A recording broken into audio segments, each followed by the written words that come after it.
Hello everyone, welcome back to the channel. Hope you are doing well and fine, and in today's video I'll be showing you how to download Bybit app on laptop. So without wasting any time, let's just jump right on the video and make sure to watch this video till the end and follow the steps as well.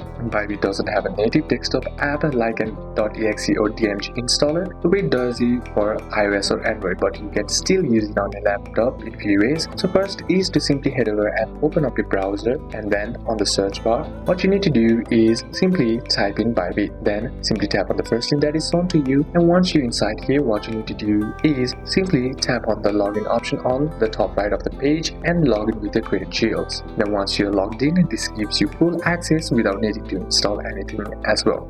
Then second is to download the Bybit desktop app. To do it, simply head over to the Bybit application homepage and then scroll down until you find the option that says download further by selecting the version from Windows or Mac. Then simply tap on it or click on it and download and install the installer file, and then all you gotta do is install the file that you have downloaded and then open up the app. Simply tap on login and enter your credentials to log into your Bybit application. So these are a couple of steps that you can apply, and that's it for today's video guys. Hope this video was useful to you. Leave a like if it did, comment down any questions that you have, and see you soon on the next one.